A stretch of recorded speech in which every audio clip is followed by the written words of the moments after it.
السلام علیکم ورحمۃ اللہ وبرکاتہ۔ آج میں یہ ویڈیو خاص کر ان لوگوں کے لیے لائی ہوں جو یہ چاہتے ہیں کہ نئے سال کی شروعات قرآن جرنلنگ کے ساتھ ہو، کیونکہ میں جانتی ہوں کہ بہت سے لوگ جب سال بدلتا ہے یعنی 2025 سے 2026 کی طرف آتے ہیں تو وہ چاہتے ہیں کہ ان کی لائف میں کچھ نیا ہو۔ تو آج یہ جرنلنگ میں اپنی قرآن جرنل جو میں نے اسپیشلی سورہ البقرہ کے لیے بنائی ہے اس میں کروں گی۔ تو چلیے آج ہم سورہ البقرہ سٹارٹ کرتے ہیں۔ ابھی میں آپ کو یہ بتانا چاہتی ہوں کہ اس سورہ کے لیے میں نے جو بک لی ہے وہ میں نے آپ کو سب سے سٹارٹنگ میں دکھا دی ہے، پلس جس کی ہیلپ سے میں یہ ساری چیزیں لکھتی ہوں وہ کچھ ویڈیوز ہوتی ہیں، کچھ نوٹس ہوتے ہیں میرے، کچھ اور بھی بکس کی سمری ہوتی ہے قرآن شریف کی ہی۔ تو ان سب سے لکھ کر دیکھ کر میں یہ پورا آپ لوگوں تک پہنچانے کی کوشش کرتی ہوں۔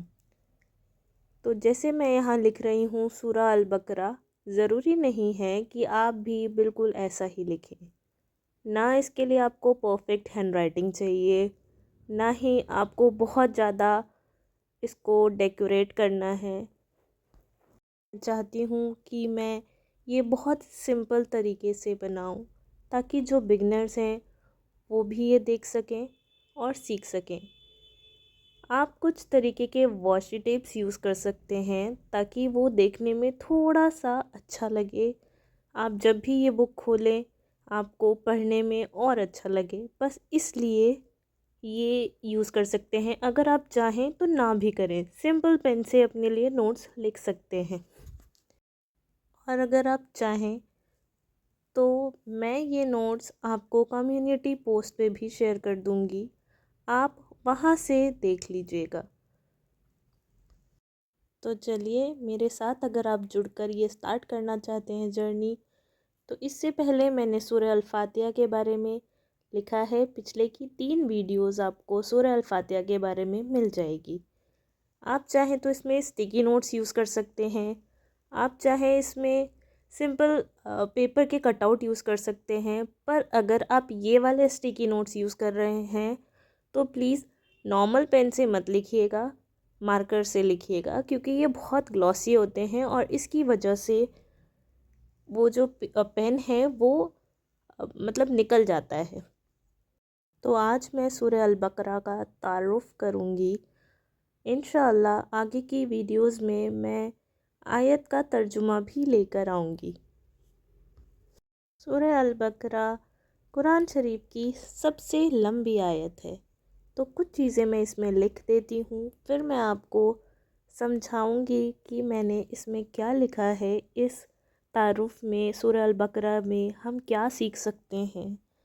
انشاءاللہ آپ سب کو آج ایک بہت بہترین میسج ملے گا، اور انشاءاللہ آپ سب خود بھی نوٹس لکھنا، قرآن شریف کو سمجھنا سٹارٹ کر دیں گے۔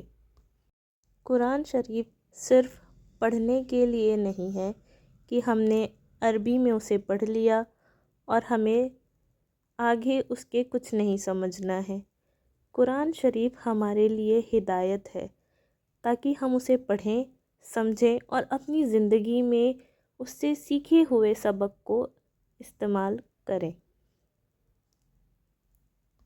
جو بھی نوٹس میں یہاں لکھوں گی آپ کو سب سے لاسٹ میں وہ پورے نوٹس آرام سے دیکھنے کو مل جائیں گے۔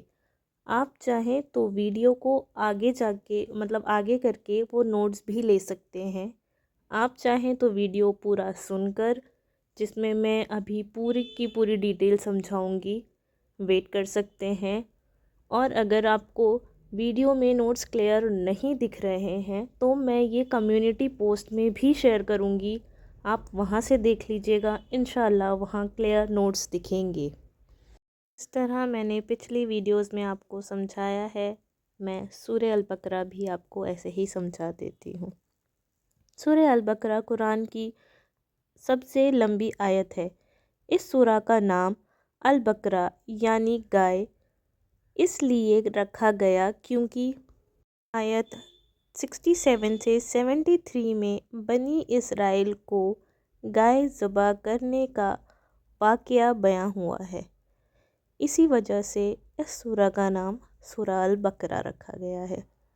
انشاءاللہ جب ہم آیت پڑھیں گے تو آپ کو یہ بات اور گہرائی سے سمجھ آئے گی۔ سورہ کا آغاز اسلام کی بنیادی عقائد سے ہوتا ہے جس میں توحید، رسالت، آخرت کا واضح بیان ہے۔ اس سورہ میں انسانوں کی 3 قسمیں بیان کی گئی ہیں۔ پہلی مومن، دوسری کافر اور تیسری منافق۔ آپ کو مومن اور کافر کا مطلب پتہ ہوگا۔ منافق لوگ وہ ہوتے ہیں جو صرف اپنا منافع دیکھتے ہیں، یعنی کسی سے اگر رشتہ رکھیں گے تو اس میں منافع، کسی سے بات کریں گے تو اس میں منافع، اور اگر کسی کو اپنا دوست تک رکھیں گے تو اس میں وہ چاہیں گے کہ ان کا منافع ہو تبھی وہ اس کو دوست رکھیں گے۔ تو ایسے لوگوں سے ہمیں دور رہنا چاہیے خوبصورتی کے ساتھ۔ سورہ البقرہ میں حضرت آدم علیہ السلام کی تخلیق کا واقعہ بیان کیا گیا ہے تاکہ انسان کو اپنی پیدائش اور مقصدی زندگی کا احساس ہو۔ اس کے بعد بنی اسرائیل یعنی یہودیوں کا تفصیلی تذکرہ ہے۔ جیسے اللہ پاک نے انہیں بہت ساری نعمتیں دی تھیں جن کی انہوں نے ناشکری کی تھی، نافرمانی کی تھی، ان سب کے بارے میں اس سورہ میں بتایا گیا ہے۔ حضرت ابراہیم علیہ السلام کا تذکرہ آتا ہے۔ انہیں خالص توحید کا پیشوا کہا گیا ہے۔ اس سلسلے میں بیت اللہ کی تعمیر، قبلہ بنانے کا موضوع بھی بیان ہوا ہے۔ دوسرے پارے کے شروع میں اسلامی احکام تفصیل سے بیان کیے گئے ہیں۔ سورہ میں مسلم زندگی کے ہر پہلو سے متعلق احکام ملتے ہیں، جیسے عبادت، معاشرت، خاندانی زندگی، معاملات اور حکمرانی سے متعلق مسائل۔ انشاءاللہ آپ کو یہ ویڈیو سمجھ آئی ہوگی۔ اس ویڈیو کے ذریعے سورہ البقرہ کا میسج سمجھ آیا ہوگا۔ انشاءاللہ دعا کریں کہ ہم آگے بھی اس کو ایسے ہی کنٹینیو کریں، آیت بائی آیت سورہ البقرہ کو سمجھنے کی کوشش کریں۔ انشاءاللہ آگے کی ویڈیوز میں بھی ہم ایسے ہی ملیں گے۔ اللہ حافظ۔